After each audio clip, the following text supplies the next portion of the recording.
Guys, this is your brother Prakash और आज हम आपके क्लास 12th मैथमेटिक्स का एक्सरसाइज 3.2 मैट्रिक्स चैप्टर का इंट्रो देखेंगे, मतलब इंट्रोडक्शन देखेंगे आज का। और इसमें हम टॉपिक पे डिस्कस करेंगे।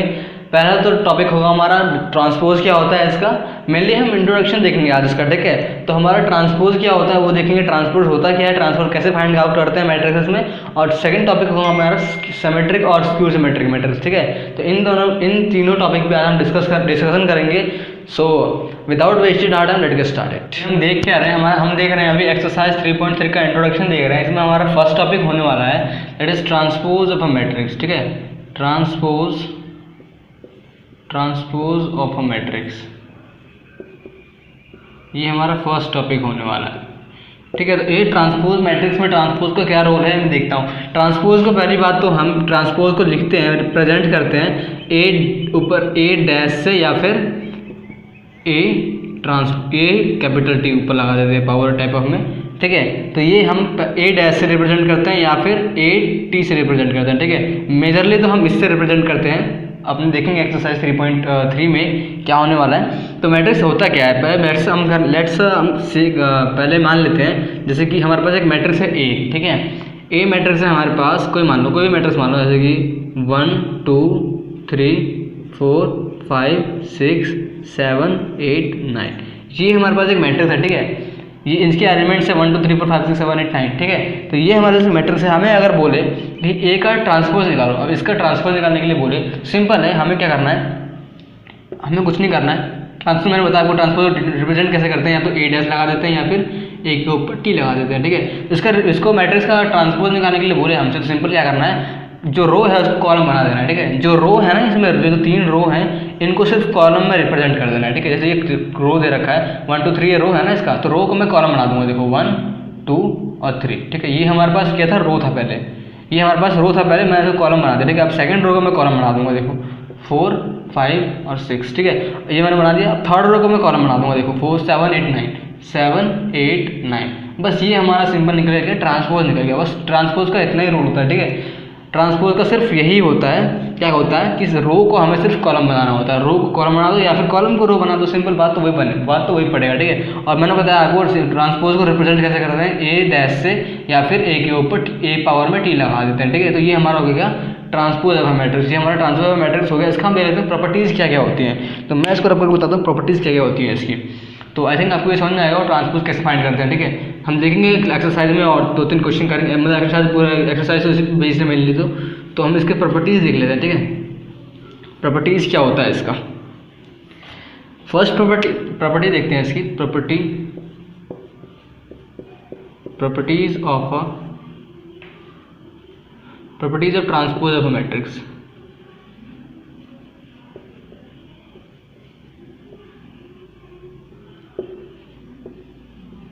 ठीक है, हम इसकी प्रॉपर्टी देख रहे हैं।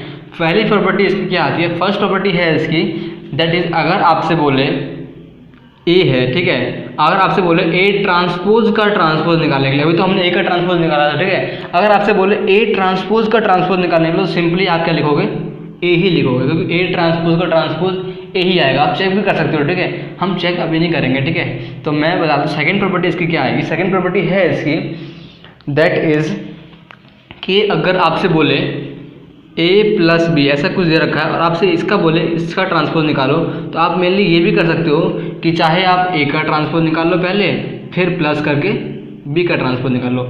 ऐसे अगर आपसे कहा गया है a प्लस बी का ट्रांसपोज निकालने के लिए, तो आप सिंपल a का ट्रांसपोज निकाल लो पहले, फिर प्लस कर दो b का ट्रांसपोज निकाल के। तो भी आप इसको ऐसे भी कर सकते हो या फिर ऐसे भी कर सकते हो, ठीक है। दोनों आपके लिए सही माना जाएगा। और थर्ड इसकी प्रॉपर्टी क्या आती है, थर्ड प्रॉपर्टी है इसकी हमारे पास, अगर किसी मैट्रिक्स में जैसे कोई स्केलर है, ठीक है, मान लो 3 है और एक a है, ठीक है। अगर आपसे बोले इसका क्या कहते हैं वो ट्रांसपोज निकालो, आपको सिंपल कुछ नहीं करना है, या तो 3 को बाहर लिख दो, a का ट्रांसपोज मल्टीप्लाई कर दो, ठीक है। ऐसे कुछ कर सकते हो आप। मैं यहाँ पे देखता हूँ कि मैं यहाँ पे क्या करता हूँ, k को स्केलर से रिप्रेजेंट करता हूँ, ठीक है। यहाँ पे आगे बोला गया है कि k a का ट्रांसपोज निकालो, ठीक है। ये यहाँ पे स्केलर रिप्रेजेंट करता है, डन। तो यहाँ पे मैं के को बाहर लिख दूंगा और ए की ट्रांसपोज करके इसकी मल्टीप्लाई कर सकता हूँ, ठीक है। इसमें मतलब स्केलर का कोई रोल नहीं होता है, मतलब ट्रांसपोज निकालने में स्केलर का कोई रोल नहीं होता है, ठीक है। स्केलर की पोजीशन को आप चेंज नहीं करोगे, स्केलर मतलब आपको सारे एलिमेंट से मल्टीप्लाई करनी ही करनी है स्केलर के, ठीक है। तो ये हमारे पास थर्ड प्रॉपर्टी थी। और फोर्थ प्रॉपर्टी हमारे पास क्या है? फोर्थ प्रॉपर्टी है दैट इज, अगर आपसे बोला गया है ए इंटू बी का ट्रांसपोज निकालो, ठीक है। ये मल्टीप्लाई है, बीच में डॉट लगा दिया मैंने समझाने के लिए आपको। हमसे बोला गया है ए और बी का ट्रांसपोज निकालो, तो आपको सिंपल आप ऐसे तो कर ही सकते हो, ए बी का मल्टीप्लाई कर लो फिर ट्रांसपोज निकालो, ठीक है। आप या तो फिर ऐसे भी कर सकते हो, पहले तो ए का ट्रांसपोज निकाल लो फिर बी का ट्रांसपोज निकाल के मल्टीप्लाई कर देना, आप ऐसे भी कर सकते हो, ठीक है। या फिर ये इरिवर्सिबल भी है, इसे कह सकते हैं रिवर्सिबल लॉ भी कहते, रिवर्सिबल लॉ भी है हमारे इसमें एनसीईआरटी में, ठीक है। आप चेक कर लेना, ठीक है। तो वहाँ पे क्या कहा गया है, ए बी का अगर आप ट्रांसपोज निकाल रहे हो तो ए डैश और बी डैश तो होगा ही, ट्रांसपोज होगा ही, लेकिन ये यहाँ पे आप ऐसे भी कर सकते हो, बी ट्रांसपोज ए ट्रांसपोज, ठीक है। आप ये भी कह सकते हो। हमारे पास ये चार प्रॉपर्टी आ गई है ट्रांसपोज ऑफ अ मैट्रिक्स की, ठीक है। ये हमने देखा ट्रांसपोज ऑफ अ मैट्रिक्स की प्रॉपर्टी देखी है हमने, ठीक है। हमने ट्रांसपोज देखा निकालते कैसे हैं, प्रॉपर्टी क्या क्या होती है, ठीक है। हमने दोनों चीज़ देख लिया है। अब देख लेते हैं स्क्यू सिमेट्रिक और सिमेट्रिक मैट्रिक्स का क्या रोल है हमारे एनसीईआरटी में। तो हमारा सेकंड टॉपिक है इस इंट्रोडक्शन के पार्ट का, that is symmetric and skew symmetric matrix क्या होता है, ठीक है। तो हम देख लेते हैं पहले हम देख लेते हैं कि सिमेट्रिक मैट्रिक्स क्या होता है, सिमेट्रिक मैट्रिक्स क्या होता है। लेट्स से हमारे पास कोई एक मैट्रिक्स है ए, ठीक है, कैपिटल ए मैट्रिक्स है कोई, इसे हम सिमेट्रिक मैट्रिक्स कब कहेंगे? मैं बता दूं कैसे कहेंगे, कब कहेंगे? A is said to be symmetric matrix.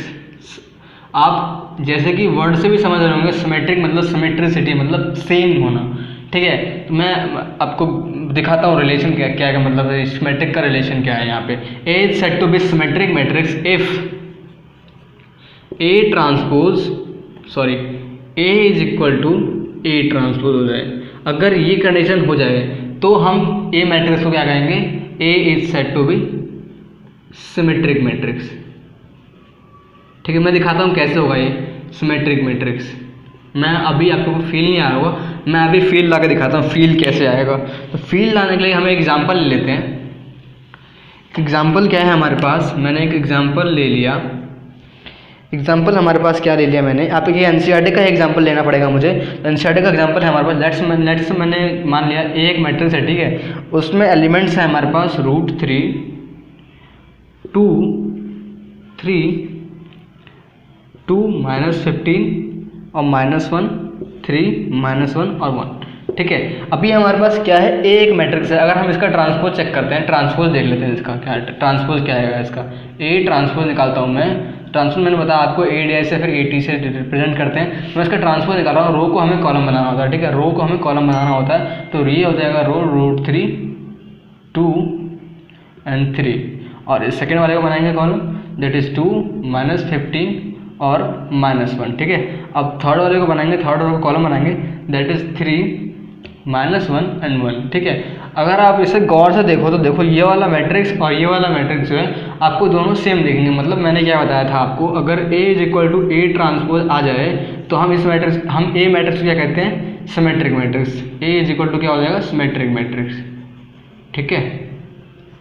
तो हम A is equal to symmetric matrix कहते हैं अगर ये वाला कंडीशन फॉलो करे तो।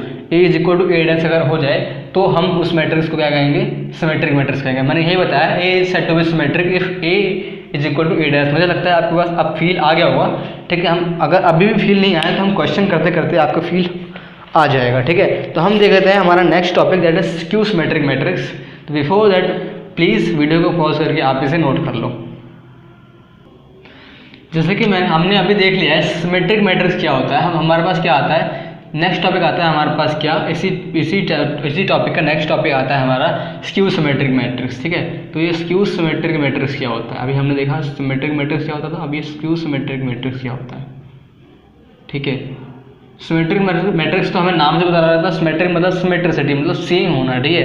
तो ए हमने वहाँ पे देखा था A transpose is equal to A होता था, तो उसे हम कहते थे क्या?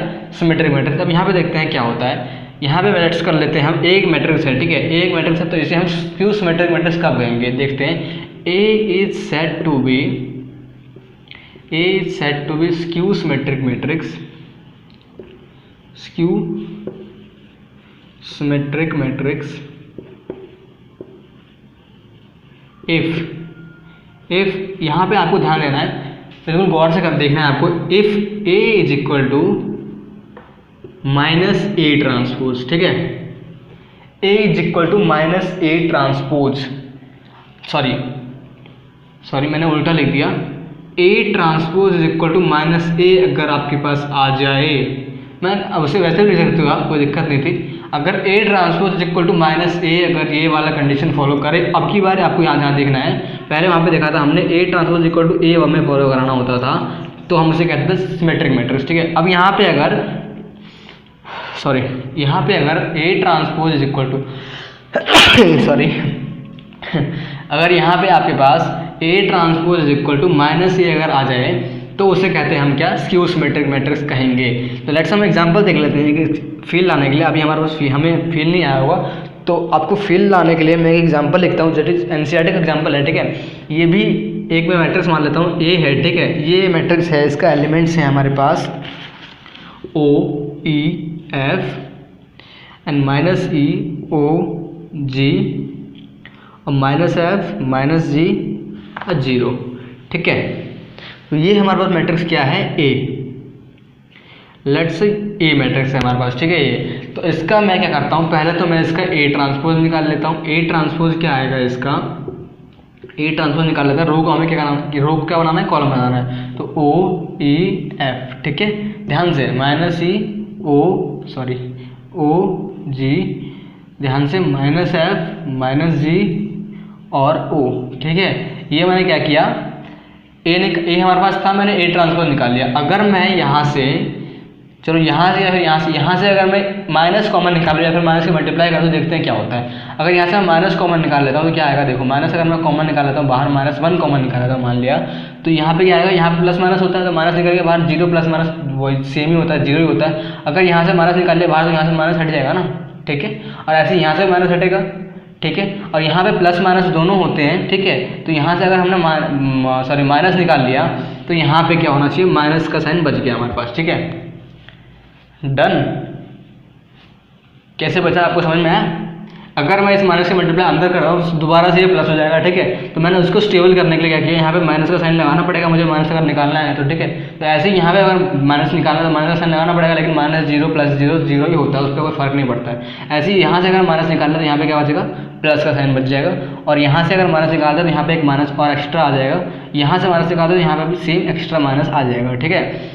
तो ये हमारे पास देखो, अगर आप देखो ध्यान से देखो, आप यहाँ पे तो यहाँ पे आपको क्या देखा, ये वाला मैट्रिक्स, ये वाला स्टेटमेंट आपको फॉलो करता हुआ दिखेगा, A transpose equal to minus A, अगर यहाँ पे आपको दिख रहा होगा, आप थोड़ा ध्यान से अटेंशन पे करोगे यहाँ पे अगर आप, तो आपको दिखेगा A transpose equal to minus A, ठीक है। तो यहाँ पे हम कह सकते हैं A is said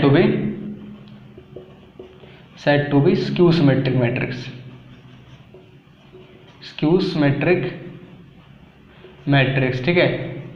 I think आपको फील आ गया होगा मेरे इस एग्जांपल से, एनसीईआरटी का ही एग्जांपल है, ठीक है। हम इसके साथ साथ अब देखते हैं क्या, general representation of skew symmetric और सिमेट्रिक मैट्रिक्स क्या होता है। अब हमारा नेक्स्ट टॉपिक है, that is general representation of skew symmetric और सिमेट्रिक मैट्रिक्स, ठीक है। तो जनरल रिप्रेजेंटेशन क्या होता है, ठीक है। तो आई थिंक आप अवेयर होंगे जनरल रिप्रेजेंटेशन नाम से, ठीक है। मैंने एक्सरसाइज 3.1 और 3.2 में भी इंट्रो में भी इसकी डिस्कशन की थी, ठीक है। तो हम इसके ऊपर डिस्कस करेंगे आज, स्क्यू सिमेट्रिक और सिमेट्रिक मैट्रिक्स का जनरल रिप्रेजेंटेशन क्या होता है। तो हम देख लेते हैं, लेट्स ए जो है वो एक स्क्यू सिमेट्रिक मैट्रिक्स है। सिमेट्रिक मैट्रिक्स मतलब A is equal to A transpose भी होगा इसका, ठीक है। तो मैं पहले मान लेता हूँ A मैट्रिक्स क्या है। A मैट्रिक्स मैं एलिमेंट मान लेता हूँ, क्या एलिमेंट क्या होता है, जनरल एलिमेंट क्या होता है मैट्रिक्स के, दैट इज A11। अगर ये स्क्वायर मैट्रिक्स है, अगर ये स्क्वायर मैट्रिक्स है 2x2 ऑर्डर का, तो इसका एलिमेंट क्या होगा, A11 होगा, ये A12 होगा, A21 होगा और ये A22 होगा। जनरल एलिमेंट तो यही होते हैं, ठीक है, अगर ये 2x2 का मैट्रिक्स हो तो, ठीक है। अब क्या कह रहा है ये हमसे कि यहाँ पे A सिमेट्रिक मैट्रिक्स है, ठीक है। तो ये क्या होगा, ये इसके ट्रांसपोज के इक्वल होगा, ट्रांसपोज इसका इक्वल क्या आएगा, रो को क्या बनाना होता है, कॉलम बनाना होता है, दैट इज A11 A12 हो जाएगा और A21 हो जाएगा और A22 हो जाएगा। अब आप देखो मैट्रिक्स इक्वलिटी और मैट्रिक्स के कॉन्सेप्ट से अगर आप देखो, यहाँ पे क्या आ रहा है, A11 इज इक्वल टू क्या आ रहा है, A11 आ रहा है, डन। अब यहाँ पे क्या आ रहा है, A12 इज इक्वल टू क्या आ रहा है, A12 इज इक्वल टू क्या आ रहा है, A21 आ रहा है, ठीक है। ऐसे ही आप यहाँ पे देखो A21 इज इक्वल टू क्या आ रहा है, A12 आ रहा है। अगर आप थोड़ा गौर से देखो तो क्या हो रहा है यहाँ पे क्या हो रहा है, मैं आपको समझाने की फील आने की कोशिश कर रहा हूँ। फील आने की कोशिश मैं ऐसे करूँगा, यहाँ पे देखो आपके पास क्या आ रहा है, AIJ होता है, ठीक है, ये I है और ये J होता है, ठीक है। यहाँ पे देखो AIJ है तो यहाँ पे भी AIJ ही है, ठीक है, सिंपल, क्योंकि यहाँ पे भी A11 है, यहाँ पे भी A11 है, ठीक है। अब इसको छोड़ के अब इस वाले पे आ जाओ, इस पे फील आएगी आपके पक्का आएगी। देखो AIJ है हमारे पास, क्या I क्या है 1 है और J क्या है 2 है, ठीक है। अब देखो यहाँ पे क्या आ रहा है, यहाँ पे A21 आ रहा है, मतलब ये क्या आ रहा है, J आ रहा है, ठीक है। J की वैल्यू क्या है हमारे पास 2 है तो J पहले आ गया, और I कितना आ रहा है 1 आ रहा है, मतलब यहाँ पे देखो क्या हो रहा है, उल्टा हो रहा है। यहाँ देखो A12 है तो यहाँ पे क्या आ रहा है, A21 आ रहा है, मतलब ये AIJ अगर है तो ये AJI है। मैं मतलब आपको यही समझाना चाह रहा था, जनरल रिप्रेजेंटेशन मैटर्स में क्या होता है, AIJ अगर है तो जो इसका क्या कहते हैं ट्रांसपोज का जो एलिमेंट होगा वो क्या होगा, AJI होगा, डन। तो मैं यहीं से अगर लिंक करूँ स्क्यू सिमेट्रिक मैट्रिक्स के एलिमेंट को, अगर रिप्रेजेंटेशन को लिंक करूँ तो क्या आएगा, वहाँ पे क्या होता है, वहाँ पे ऐसे होता है AIJ इज इक्वल टू क्या होगा, माइनस AJI होता है, बस वहाँ पे इतनी सी डिफरेंस होती है, ठीक है। तो आपकी आई थिंक आपको फील आ गया होगा। अगर फील अभी भी नहीं आया तो हम जब एक्सरसाइज 3.2 को कल करेंगे ना नेक्स्ट वीडियो में, तो आपको अगेन फील आ जाएगा। सो वीडियो को पॉज करके आपको नोट करना है और मिलते हैं नेक्स्ट वीडियो में एक्सरसाइज 3.3 को करते हुए सॉल्व करेंगे उसमें।